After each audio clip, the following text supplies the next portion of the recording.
Welcome to वानी classes. आज हम स्टार्ट करेंगे जनरल साइंस के लेक्चर नंबर 5 के साथ, जिसमें हमारे पास हम बात करेंगे वर्क, एनर्जी और पावर की। तो let's start with the work. तो वर्क की बात करें अगर हमारे पास, तो वर्क क्या है कि जब भी आप किसी भी ऑब्जेक्ट के ऊपर कोई फोर्स लगा रहे हो और वो क्या कर रहा है, हमारे पास मूव कर रहा है, तो हम क्या बोलते हैं उस चीज़ को कि वर्क हो चुका है, work is done.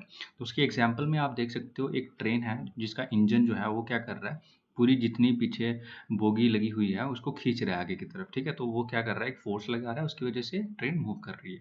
On the other hand अगर आप एक हॉर्स की बात करोगे, और एक हॉर्स जो है वो हमारे पास क्या कर रहा है कि फोर्स लगा रहा है और जो जितना पीछे लोड है उसको आगे की तरफ मूव कर रहा है, तो ये भी क्या है हमारे पास, वर्क डन। ठीक है, बट ऐसा भी हो सकता है कि हम फोर्स लगाएं और वो चीज़ क्या कर रही है, वो मूव ना करे। ठीक है, मूव ना करें, तो हमारे पास उस चीज़ में हमारे पास क्या बोल सकते हैं हम कि वर्क नहीं हुआ है। ठीक है, क्यों? देखो, अगर हम इसका फॉर्मूला देखेंगे तो वर्क का फॉर्मूला होता है फोर्स इनटू डिस्टेंस। ठीक है, डिस्टेंस और कुछ डिस्प्लेसमेंट भी लिख सकते हैं। ठीक है, कई डिस्प्लेसमेंट भी लिखते हैं इसको, क्योंकि डिस्प्लेसमेंट अगर लीनियर में आप बात देख रहे हो तो वहाँ पे मैं डिस्टेंस और डिस्प्लेसमेंट सेम होता है। ठीक है, तो हमारे पास फोर्स होगी, फोर्स का कुछ डायरेक्शन होगा, जिस डायरेक्शन में फोर्स है उसी डायरेक्शन में अगर हमारे पास डिस्टेंस है तो वो हमारे पास वर्क डन होगा। ठीक है, अगर उस डायरेक्शन में डिस्टेंस नहीं है तो डिस्टेंस हमारे पास जीरो हो जाएगा। ठीक है, इस केस में जो हमारे पास देखा, तो तब हमारे पास वर्क डन जीरो हो जाएगा। ठीक है, बट अगर हमारे पास अपोजिट डायरेक्शन में है तो वर्क डन क्या हो जाएगा, नेगेटिव हो जाएगा। ये हम देखेंगे इसकी एग्जांपल्स किस तरह से होगा। ठीक है, तो यहाँ पे अगर मैं बात करूँ, एक और केस है हमारे पास कि जब हमारे पास कोई ऑब्जेक्ट, कोई पर्सन है, वो क्या कर रहा है, किसी अगेंस्ट द ग्रेविटी क्या कर रहा है, कोई मोशन कर रहा है बाय यूजिंग फोर्स। ठीक है, अगेंस्ट द ग्रेविटी वो मूव कर रहा है। ठीक है, तो उस केस में वर्क डन किस तरह से लिखेंगे हम, तो वो है कि work done is what, force into displacement और डिस्टेंस।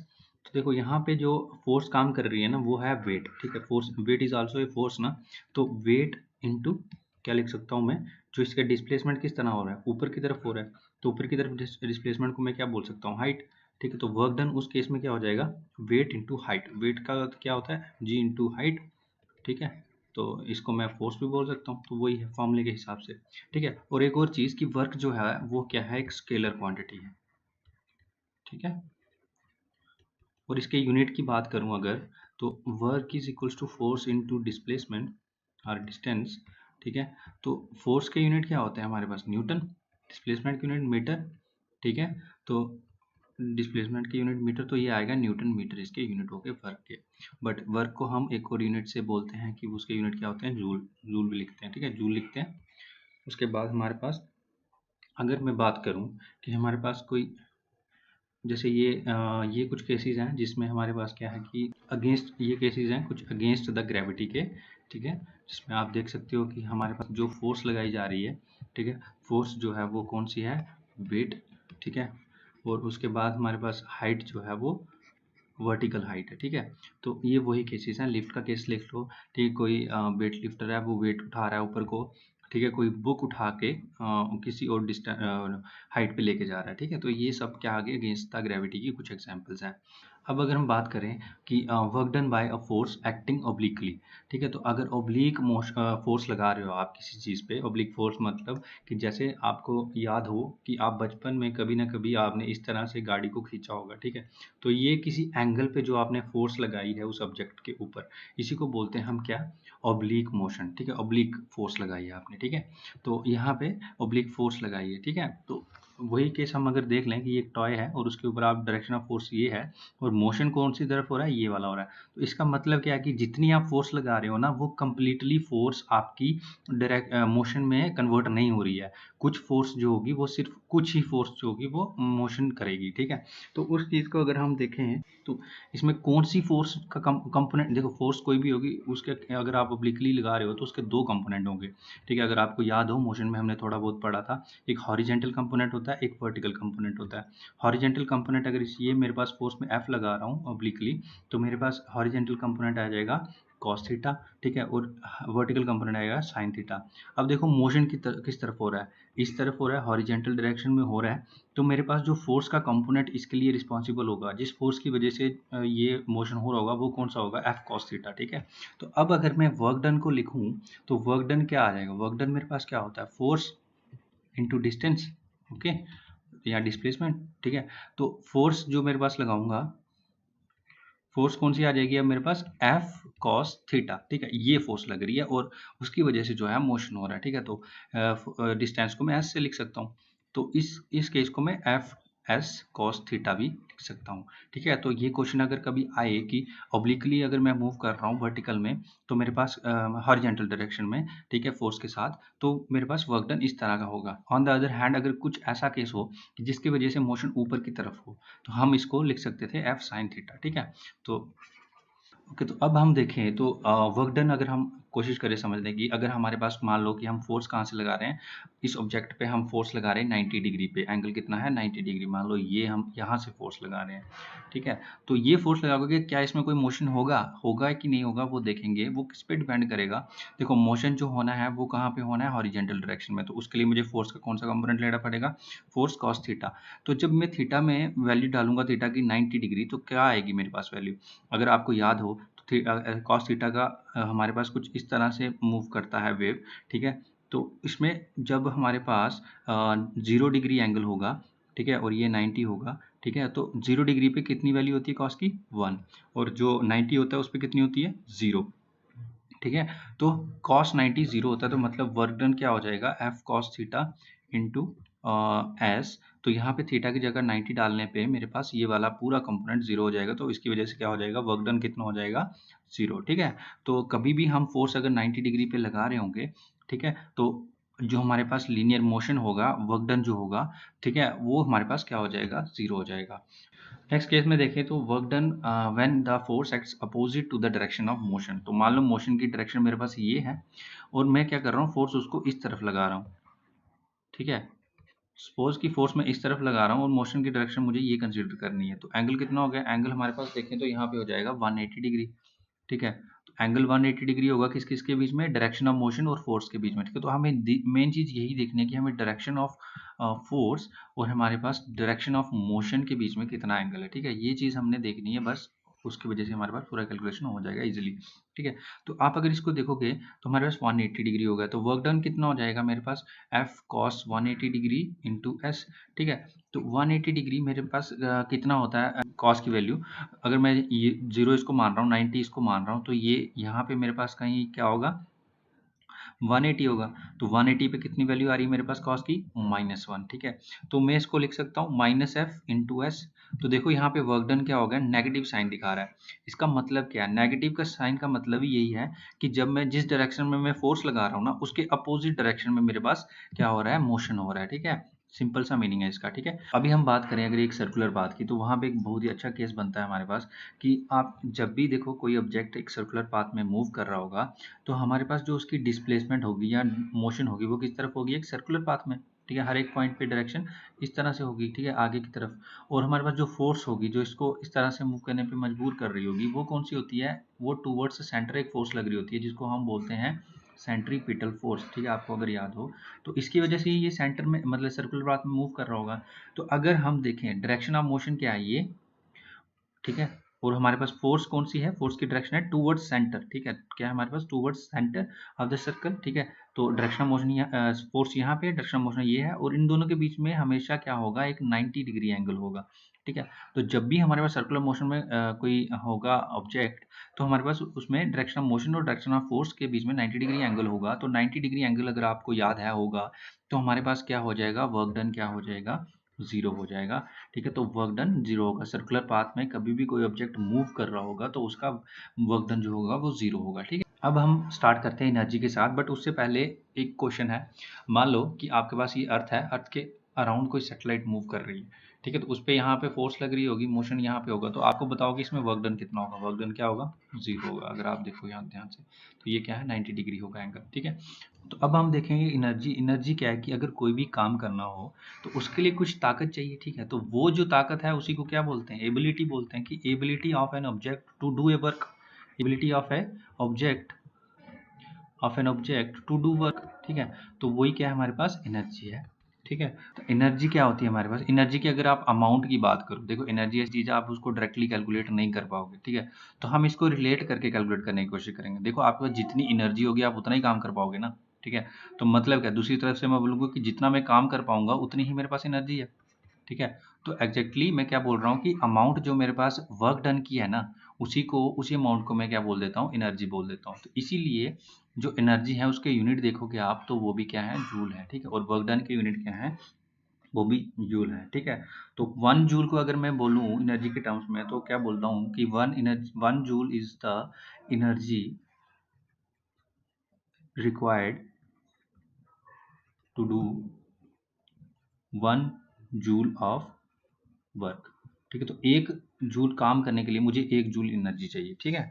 तो उसके बाद अगर हम देखें तो इसमें क्या है कि एनर्जी की जो है बहुत सारी टाइप्स हैं, ठीक है। काइनेटिक एनर्जी है, पोटेंशियल एनर्जी है, केमिकल एनर्जी है, हीट एनर्जी है, light energy, sound energy, electrical energy, nuclear energy, ठीक है। तो थोड़ा थोड़ा इसको समझते हैं, ठीक है। काइनेटिक एनर्जी क्या है कि कभी भी कोई भी ऑब्जेक्ट अगर मोशन में होगा, जो मोशन में होने का रीज़न है उसके पीछे, तो उसमें जो एनर्जी इन्वॉल्व होगी मोशन की वजह से, तो वो उसको बोलते हैं हम काइनेटिक एनर्जी। तो दूसरी जो है हमारे पास पोटेंशियल एनर्जी, ये क्या होता है कि किसी की पोजीशन की वजह से जो एनर्जी हो, कोई ऑब्जेक्ट किसी पोजीशन पे है तो उसमें एक एनर्जी होगी। जैसे आप कोई ब्रिक है, ठीक है, कोई ब्रिक है, आप बहुत हाइट पे रख रहे हो उसको, तो वो अगर ऊपर से नीचे फेंकोगे तो वो क्या होगा, वो उसमें आपको क्या दिखेगा कि वो ब्रिक किस में थी, एक पोटेंशियल एनर्जी में थी, ठीक है। उसके बाद आप केमिकल एनर्जी की बात करो तो position just not only brick, but इसमें क्या होता है कि आप कोई ऐसे कोई वायर है, ठीक है, उसको उसकी अपनी एक पोजीशन होगी पहले, स्टेबल पोजीशन, ठीक है। तो उसमें भी एनर्जी होगी, ठीक है। तो वो चीज़ें भी पोजीशन में आ जाती हैं।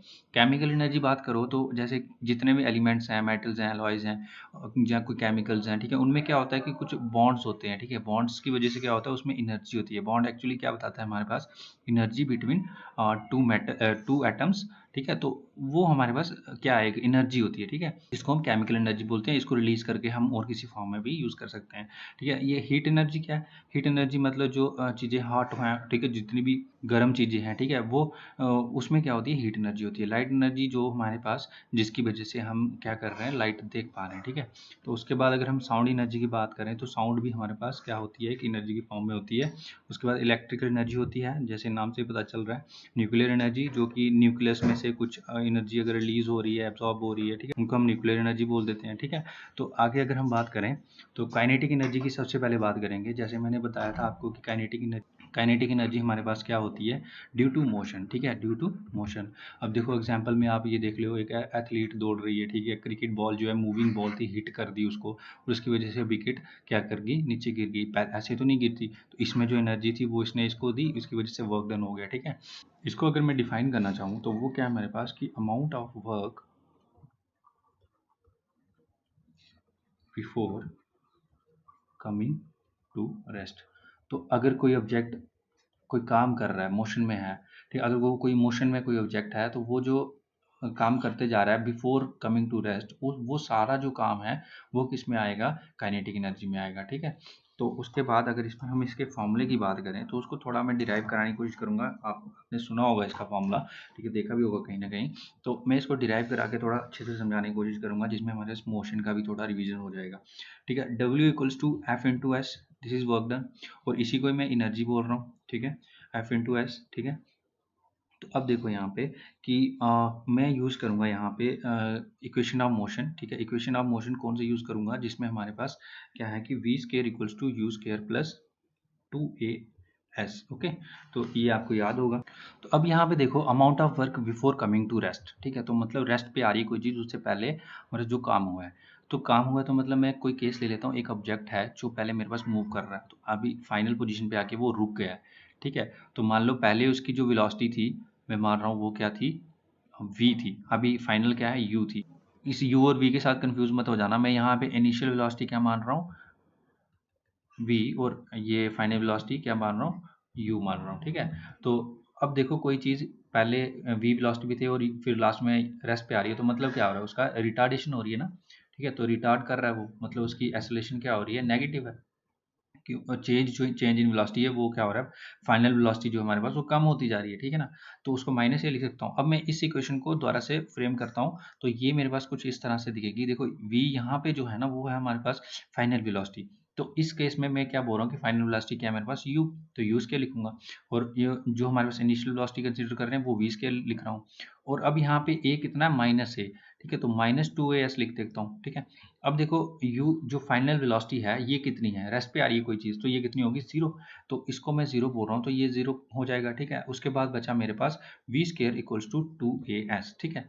तो अब देखो यहाँ पे आपको अगर न्यूटन का सेकंड लॉ पता होगा, तो उसमें क्या है हमारे पास, सेकंड लॉ में हमारे पास दिया गया है F = ma, ठीक है। F = ma, तो a की वैल्यू अगर मैं यहाँ से कैलकुलेट करना चाहूँ तो a = F/m, यही चीज़ मैं यहाँ पे पुट कर लूँ इस इक्वेशन में, तो मेरे पास v² = 2F/m इंटू एस आ जाएगा, ठीक है। और अब मैं अगर इसको अरेंज करूँ, देखो वर्क डन क्या होता है, जहाँ एनर्जी क्या होती है F इंटू एस, ठीक है। इसको मैं ऐसे लिख सकता हूँ, F इंटू एस को एक साइड रखूंगा, बाकी दूसरी साइड ले जाऊँ, तो मेरे पास आ जाएगा v²m/2 = F इंटू एस, ठीक है। तो यही चीज़ क्या आ गई मेरे पास, work done due to the motion. Motion कैसे बोल सकता हूँ, क्योंकि वेलोसिटी है यहाँ पे, ठीक है। तो वेलोसिटी की वजह से ये काइनेटिक एनर्जी का फॉर्मूला बन गया, क्या आ गया 1/2 mv², ठीक है। तो लिख सकता हूँ मैं इसको, तो ये है हमारे पास काइनेटिक एनर्जी का फॉर्मूला। तो यहाँ पे अगर आप देखो तो काइनेटिक एनर्जी किस चीज़ पे डिपेंड कर रही है, डायरेक्टली प्रोपोर्शनल है मास के और डायरेक्टली प्रोपोर्शनल है v² के, ठीक है, स्क्वायर ऑफ v। और इसमें अगर हमारे पास क्वेश्चन कुछ इस तरह से आ सकते हैं कि मान लो कि आपका मास जो है वो डबल कर दिया आपने, पहले मास m था, अब कर दिया आपने 2m, तो आप बताओ कि एनर्जी जो है वो कितनी चेंज होगी। तो एनर्जी में क्या आएगा, ये तो डायरेक्टली प्रोपोर्शनल टू m है, अगर मास डबल हो रहा है तो एनर्जी भी क्या हो जाएगी, 2 टाइम्स एनर्जी हो जाएगी। मान लो पहले m मास के साथ एनर्जी थी E, तो अब 2m के साथ क्या हो जाएगी 2e, ठीक है। और दूसरी चीज़ है हमारे पास कि अगर वेलोसिटी चेंज हो रही है, मान लो पहले वेलोसिटी v थी, अब हमारे पास 2v हो गया है, ठीक है। तो v चेंज हुआ, तो इसमें अगर इस v के हिसाब से देखता तो मेरे पास एनर्जी थी E, तो अब एनर्जी कैसे हो जाएगी, इस पूरे का होल स्क्वायर, तो ये आ जाएगी 4 टाइम्स E, ठीक है। तो इसको आप इसमें वैल्यू पुट करके भी देख सकते हो, ठीक है। पहले v डालोगे, ठीक है, बाकी m कांस्टेंट रखोगे, या इस केस में हमारे पास v कांस्टेंट रखोगे m वाले केस में, ठीक है। तो उस तरह से वैसे ही अगर आपके पास v पहले v था, अब हमारे पास अगर ये 1/b हो गया, तो एनर्जी क्या हो जाएगी, एनर्जी आ जाएगी, इसका पूरे का स्क्वायर करोगे कितना आएगा 1/4, 1/4 टाइम्स एनर्जी रिड्यूस हो जाएगी, ठीक है। इसमें हम एक चीज़ कंक्लूड कर सकते हैं कि हमारे पास जो हैवी चीज़ें होती हैं, ठीक है, हैवी बॉडीज़ होती हैं, उसमें हमारे पास क्या होता है, और हैवी बॉडीज़ और विद हाई वेलोसिटी अगर कोई चीज़ है, तो उसमें जो एनर्जी होगी वो ज़्यादा होगी किसके कंपैरिजन में, जिसका मास कम होगा और वेलोसिटी कम होगी, ठीक है। हम कुछ क्वेश्चंस कर लेते हैं, दो, तो प्रैक्टिस हो जाएगी थोड़ी। तो कैलकुलेट करने के लिए बोला है कि वर्क डन जो है हमारे पास कैलकुलेट करना है हमें, तो हमें कितना काम करना पड़ेगा, अगर 200 kg मास जो वाटर का है उसको हमें वर्टिकल हाइट के लिए लेके जाना है 6 मीटर तक, ठीक है। तो जी हमारे पास मतलब एक्सेलरेशन ड्यू टू ग्रेविटी, ठीक है, वो है हमारे पास 10 मीटर पर सेकंड स्क्वायर, ठीक है। तो इसमें अगर हम देखें तो वर्क डन हमारे पास in case of lifting against the gravity, तो वो क्या होता है F = mgh, अगर आपको याद हो, ठीक है। तो इसका सिंपल फॉर्मूला है, तो आप इसको सीरीज सिंपली इसको लगा लो, 200 इंटू जो g है कितना है 10, और ये मीटर पर सेकंड स्क्वायर है और ये केजी में है, याद रखना। तो इसके बाद इंटू 6 मीटर, ठीक है। तो ये जो पूरा कैलकुलेट करोगे आप, इसमें आ जाएगा हमारे पास 12 इंटू 10⁻³ kg मीटर पर सेकंड स्क्वायर, ठीक है। तो ये हमारे पास क्या आएगा वर्क डन, तो आपको याद हो तो वर्क डन के यूनिट क्या होंगे, जूल, ओके, kg मीटर पर second square is joule. Next जो है, two bodies of equal masses move with uniform acceleration v and 3v respectively, find the ratio of their kinetic energies. तो देखो जैसे हमारे पास कोई दो बॉडीज हैं, ठीक है, a और b, तो a का जो है वो मास और b का मास क्या है इक्वल, ठीक है। और हमारे पास इसमें यूनिफॉर्म वेलोसिटीज हैं, ठीक है। यूनिफॉर्म वेलोसिटीज मतलब कि v और 3v यूनिफॉर्म वेलोसिटीज हैं, तो v a v वेलोसिटी के साथ चल रहा है, v जो है हमारे पास 3v के साथ चल रहा है, ठीक है। तो अब इसमें काइनेटिक एनर्जी की रेशियो बतानी है, तो काइनेटिक एनर्जी जो होती है वो क्या होती है, वो होती है हाफ mv², तो इसमें तो m और v दोनों हैं, इस तरह से लिख देंगे। इसमें काइनेटिक एनर्जी क्या हो जाएगी मेरे पास 1/2 mv, यहाँ पे क्या आ जाएगा 3v होल स्क्वायर, ठीक है। तो इसको ही मैं क्या लिख सकता हूँ 3 3 या 9 mv/2 v का स्क्वायर होगा, ठीक है। तो अब जब मैं इनकी रेशियो लिखूंगा, ठीक है, दोनों की kinetic energy of A, kinetic energy of B की रेशियो लिखूंगा, तो वो किस तरह से आ जाएगी 1/2 mv² अपॉन 9/2 mv²। ठीक है, तो यहाँ पे mv² कैंसिल हो गया, तो आपको देखने को मिलेगा 2 भी कट जाएगा यहाँ से डिनोमिनेटर में दोनों के, तो ये आ जाएगा मेरे पास क्या 1/9। ठीक है, तो जो हमारे पास काइनेटिक एनर्जी जो ए की है वो क्या हो जाएगा, कम है किससे, बी से। ठीक है, ये तो आपको पता होगा क्यों, क्योंकि हमारे पास वेलोसिटी बी की ज़्यादा है। तो kinetic energy of A is equals to 1/9, इस बी को उस साइड लेके जाऊंगा तो काइनेटिक एनर्जी ऑफ बी। ठीक है, तो ये हमारे पास इस तरह से इसका आंसर आ गया। ठीक है, रिलेशन आ गया। अगर रेशियो पूछी होगी 1/9, अगर पूछा होगा कि काइनेटिक एनर्जी ऑफ ए कितने हैं टाइम्स है काइनेटिक एनर्जी ऑफ बी से, तो 1/9 लिख सकता हूँ। ठीक है, तो नेक्स्ट जो है अब स्टार्ट करते हैं फिर से कुछ थ्योरी से। तो पोटेंशियल एनर्जी की बात करेंगे अभी हम। तो पोटेंशियल एनर्जी जैसे मैंने आपको बोला, it is due to the position of the object. ठीक है, तो पोजीशन की वजह से वो एनर्जी होती है उसको बोलते हैं हम पोटेंशियल एनर्जी। तो इसमें अगर हम एग्जांपल देखेंगे कि ये जो एक कार है एक गैरेज में है, इसको हम ट्रीटमेंट कर रहे हैं इसका। ठीक है, तो इसको एक हाइट पे रखा हुआ है, तो इसमें कुछ एनर्जी होगी। ठीक है, तो उसको बोलेंगे पोटेंशियल एनर्जी। अब देखो यहाँ पे एक वायर है। ठीक है, तो वायर को हमने क्या किया हुआ है, नॉर्मल शेप जो है इसकी ये है। जब इसको हम बाइंडिंग करेंगे, ठीक है, इसको प्रेस करेंगे, ठीक है, तो ये इस तरह से कुछ कम्पैक्ट शेप हो जाएगी। तो इसमें क्या होगी, एनर्जी गेन हो जाएगी। ठीक है, तो पोजीशन चेंज करने की वजह से उसकी एनर्जी गेन हो गई है। अनबाइंडिंग करेंगे और फिर से उसी पोजीशन पे आ जाएगी। क्यों, क्योंकि उसमें कुछ एनर्जी होगी। तो ये भी कौन सी एनर्जी होगी, पोटेंशियल एनर्जी होगी। ठीक है, तो उसमें नेक्स्ट जो चीज़ है, आपने गुलेल तो चलाई होगी। ठीक है, तो यहाँ पे भी जब आप इसको पीछे खींच रहे हो तो इसकी क्या कर रहे हो, आप पोजीशन को चेंज कर रहे हो। तो ये जो पोजीशन चेंज हो रही है इसमें भी एक पोटेंशियल एनर्जी आ गई।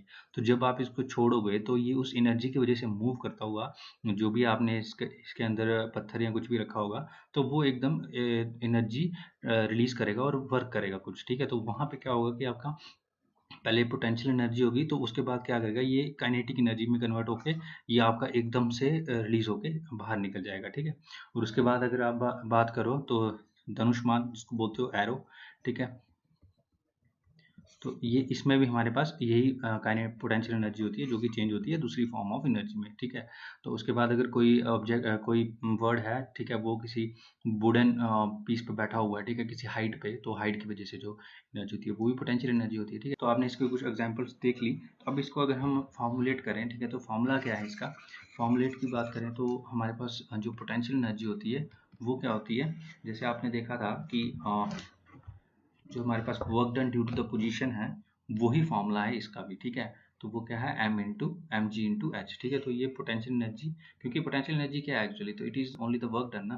तो वर्क को पोटेंशियल एनर्जी सेम, अगर मैं पोजीशन की वजह से बात करूंगा तो मेरे पास एम जी एच आ जाएगा। ठीक है, अब द ग्राउंड कोई चीज़ है, ठीक है, मतलब पोजीशन जो उसकी है अब द ग्राउंड है, तो उसके लिए जो पोटेंशियल एनर्जी है उसको बोलते हैं ग्रेविटेशनल पोटेंशियल एनर्जी। ठीक है, क्योंकि वो अगेंस्ट द ग्रेविटी है। ठीक है, gravitational potential energy. On the other hand जो हमारे पास दूसरा पोटेंशियल एनर्जी जो है वो है शेप की वजह से। जैसे आपने सेकंड केस देखा, थर्ड केस देखा, ठीक है, फोर्थ केस देखा, तो इसमें शेप की वजह से है ना, तो इसको हम बोलते हैं इलास्टिक पोटेंशियल एनर्जी। ठीक है, तो ये दो तरीके की पोटेंशियल एनर्जी होती है हमारे पास।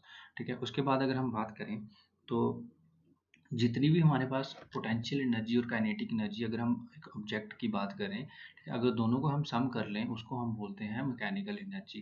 ठीक है, तो नेक्स्ट जो चीज़ है हमारे पास, जैसे आप इस चीज़ को कहाँ देख सकते हो आप, जहाँ पे मैकेनिकल एनर्जी यूज़ कर सकते हो टर्म आप, जैसे एक घोड़ा है वो किसी जंप करेगा तो वो एक हाइट में जंप कर रहा है और विद मोशन भी है वो। ठीक है, मोशन और पोजीशन दोनों है यहाँ पे, इसमें काइनेटिक एनर्जी और पोटेंशियल एनर्जी दोनों है। ठीक है, तो और उसके बाद अगर हम बात करें कोई पक्षी है हवा में उड़ रहा है, ठीक है, तो वो क्या कर रहा है, मोशन में भी है और हाइट में भी है, तो इसको भी हम मैकेनिकल एनर्जी के एग्जांपल में ले सकते हैं। ठीक है, और उसके बाद अगर हम बात करें पावर की, तो पावर हमारे पास क्या है, देखो it is simply rate of doing work. ठीक है, रेट ऑफ डूइंग वर्क। ठीक है, तो रेट ऑफ डूइंग वर्क मतलब power is equals to work done upon time. ठीक है, तो कितना काम आप कर रहे हो पर यूनिट टाइम में, या फिर आप इसको in other form energy consume, क्योंकि काम करने के लिए क्या लगेगा, एनर्जी कंज्यूम अपॉन टाइम। ठीक है, अपॉन टाइम, तो इसी को हम बोलते हैं पावर। ठीक है, तो जैसे एक ये यंग बंदा है, एक बूढ़ा बंदा है, तो इसमें जो होगी वो एनर्जी जो काम करने की क्षमता होगी पर टाइम में वो ज़्यादा होगी एज कम्पेयर टू दिस, तो इसको बोलेंगे हम इसमें ज़्यादा एनर्जी, जिसमें ज़्यादा पावर है। ठीक है, इसमें बूढ़े बंदे में थोड़ी पावर कम है। ठीक है, अगर हम इसके यूनिट की बात करें तो power is what, work upon time, ठीक है। तो वर्क के यूनिट होते हैं जूल और टाइम के यूनिट होते हैं सेकंड। तो 1 जूल पर सेकंड को हम क्या बोलते हैं, एक्चुअली वाट बोलते हैं, ठीक है। तो वाट, अगर मैं 1 वाट की डेफिनेशन बोलूँ तो 1 वाट अगर किसी ऑब्जेक्ट का है तो वो बताएगा कि power of that appliance to consume, क्या कंज्यूम करने की, एनर्जी एट कितने रेट से, 1 जूल पर सेकेंड, ठीक है। तो 1 जूल पर सेकेंड अगर कोई ऑब्जेक्ट एनर्जी कंज्यूम कर रहा है या वर्क कर रहा है, उसको हम बोलेंगे उसमें कितनी पावर है, 1 वाट, ठीक है। तो अब इसके यूनिट्स कुछ और भी हैं वाट के सिवा जो हम कमर्शियली यूज़ करते हैं। एक है हॉर्स पावर। 1 हॉर्स पावर जो होता है ना वो होता है 746 वाट, क्योंकि ये जो वाट यूनिट है ना ये बहुत ही स्मॉल यूनिट है, ठीक है। तो हमारे पास ये कमर्शियली हम इसको बहुत कम यूज़ करते हैं। और हमारे पास दूसरा यूनिट है मेगावाट यूज़ करते हैं हम। जब आपने प्रोजेक्ट सुने होंगे कि इलेक्ट्रिसिटी प्रोजेक्ट होते हैं तो उसमें इतने पावर का हमने मेगा प्लांट लगा दिया है जिसमें 1 मेगावाट या जितने भी मेगावाट हमारे पास एनर्जी प्रोड्यूस होगी। 1 मेगा का मतलब क्या होता है, अगर आपको याद हो तो 10⁶ वाट, ओके। तो उसके बाद अगर हम बात करें तो जैसे आप कार की बात करो तो उसमें कार में मोस्टली हॉर्स पावर यूज़ होते हैं। और ट्रेन की बात करो तो उसमें इंजन जो होते हैं वो मेगावाट पावर में हम उसको लिखते हैं। देखो ठीक है, पावर तो आपने यहाँ तक देख लिया। अब इसमें एक कमर्शियल यूनिट यूज़ होता है हमारे पास, किलोवाट आवर का। तो ये किसका यूनिट है, ये एक्चुअली एनर्जी का यूनिट है, ठीक है। एनर्जी का यूनिट है।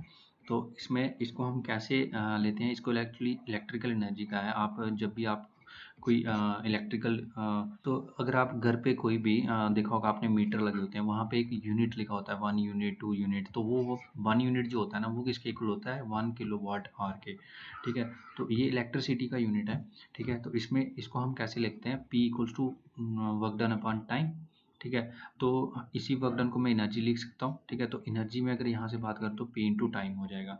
और पावर की यूनिट क्या है हमारे पास, वाट है। और टाइम की यूनिट क्या है, सेकंड। तो वाट की जगह पे मैं 1 किलोवाट लिख सकता हूँ, हाँ। सेकंड की जगह पे आवर लिख सकता हूँ। तो यही यूनिट यहाँ से बने हुए हैं, तो किलोवाट आवर, ठीक है।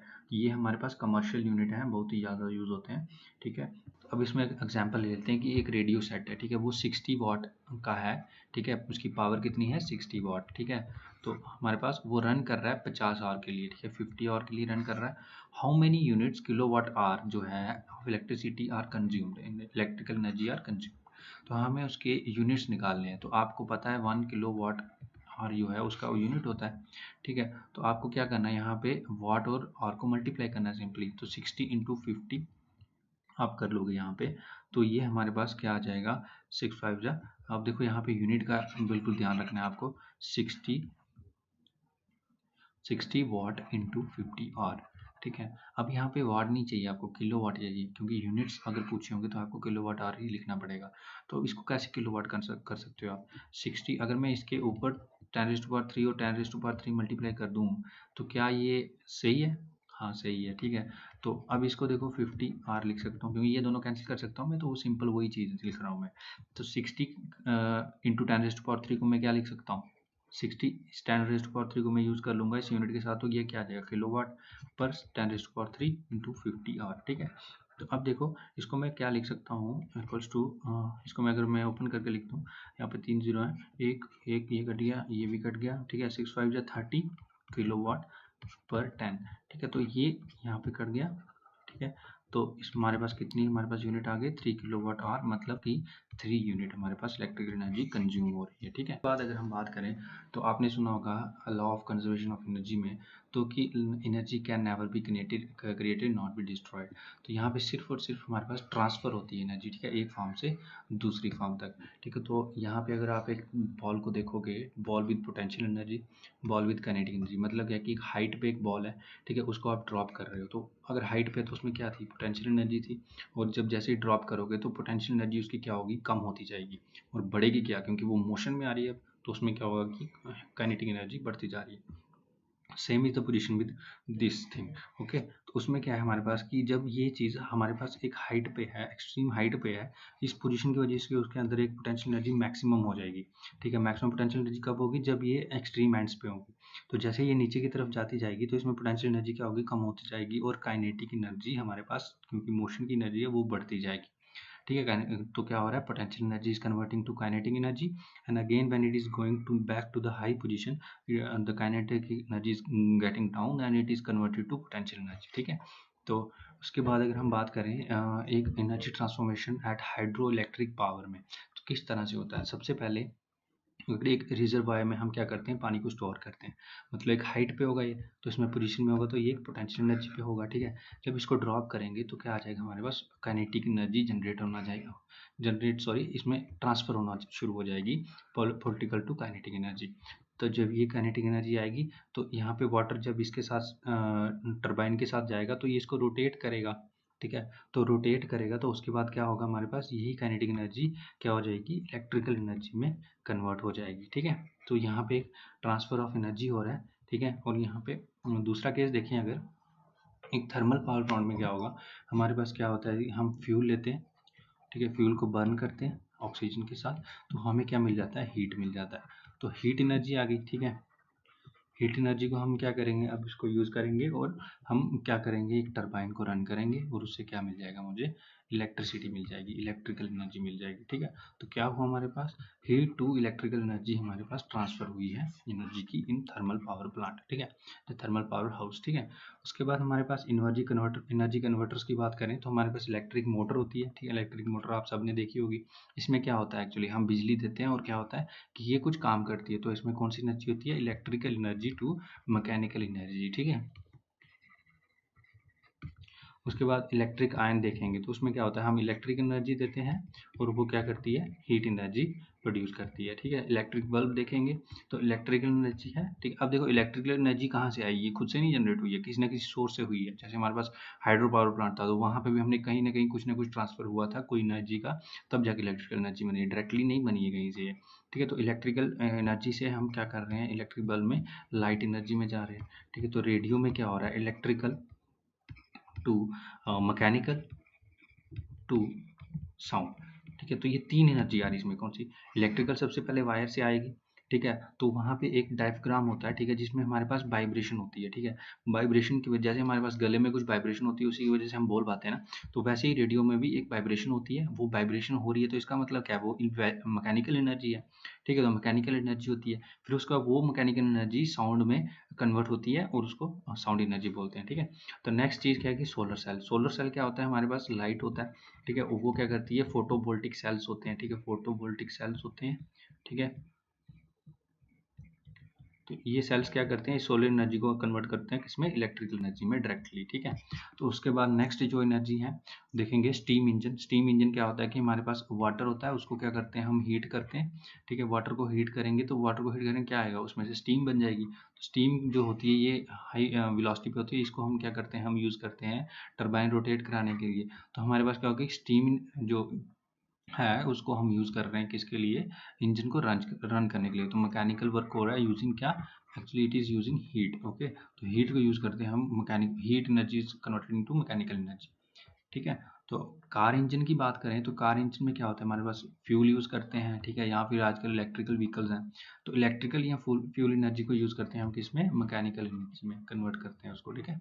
और उसको हम यूज़ करते हैं गाड़ी को रन करने के लिए। उसके बाद सेल या बैटरी, उसमें क्या है हमारे पास, सेल या बैटरी की बात करोगे तो इसमें हमारे पास स्टोर एनर्जी होती है, क्या होता है उसमें, केमिकल एनर्जी होती है। कैसे, क्योंकि उसमें हमारे पास कुछ इलेक्ट्रो लाइट होते हैं, अगर आपको याद हो थोड़ा बहुत, एक इलेक्ट्रोड होता है बीच में हमारे पास, ये इलेक्ट्रोलाइट होता है और दूसरा इलेक्ट्रोड होता है। तो यहाँ पे क्या होता है कि इसमें हमारे पास कुछ केमिकल्स होते हैं, वो क्या करते हैं, वो ऐसे उसमें आयंस होते हैं, ठीक है। तो आयंस क्या होते हैं, एक्चुअली ये चार्ज कैरियर्स होते हैं, ठीक है। तो ये क्या करेंगे, हमारे पास ये काम करेंगे, एनर्जी को स्टोर करेंगे, ठीक है। तो जैसे ही हम इसको कनेक्ट करेंगे किसी डिवाइस के साथ तो एनर्जी यहाँ से ट्रांसफ़र होगी, ठीक है। तो क्या होगी, आयंस जो है वो मूव करेंगे, moving ions are moving electrons is called electricity, ठीक है। तो वो इलेक्ट्रिक करंट को फॉलो करेंगे, तो केमिकल टू इलेक्ट्रिकल एनर्जी यहाँ पे हमारे पास देखने को मिलेगा, ठीक है। गैस स्टोव अगर देख लो तो ये क्या होता है, ये भी फ्यूल बर्न करते हैं, हीट एनर्जी, ठीक है। हीट एनर्जी से हम क्या करते हैं, कोई काम कर रहे हैं, ठीक है, मैकेनिकल वर्क कर रहे हैं। और सोलर वाटर हीटर, इसमें क्या है हमारे पास कि डायरेक्टली हम लाइट को यूज़ करके हीटिंग कर रहे हैं, तो मतलब लाइट टू हीट एनर्जी, ठीक है, कन्वर्जन हो रहा है हमारे पास, ठीक है। तो laws of conservation of energy, तो उसमें क्या है हमारे पास कि कोई भी एनर्जी है, ठीक है, अगर एक टोटल सिस्टम की एनर्जी बोलोगे तो वो हमेशा हमारे पास कंजर्व रहती है, ठीक है, कंजर्व रहती है, मतलब चेंज नहीं होती। अगर आप एक फॉर्म से दूसरी फॉर्म में जा रहे हो, तब भी हमारे पास जो टोटल ओवरऑल सम रहेगा वो हमारे पास हमेशा कांस्टेंट रहेगा। उसके लिए अगर हम एक एग्जांपल की बात कर रहे हैं, तो एक बॉल है हमारे पास, अगर एक रेस्ट पे बॉल है, ठीक है, तो उसको आप हाइट से नीचे गिरा रहे हो, तो क्या होगा, ए पोजीशन है, बी पोजीशन है, सी पोजीशन है, डी पोजीशन है और ई पोजीशन हमारे पास ग्राउंड पे है, ठीक है। तो अगर उसकी पोटेंशियल एनर्जी हम एक्चुअली कैलकुलेट करें, ठीक है, तो एट टॉप उसकी मान लो 20 जूल है, तो काइनेटिक एनर्जी उस पोजीशन पे 0 होगी।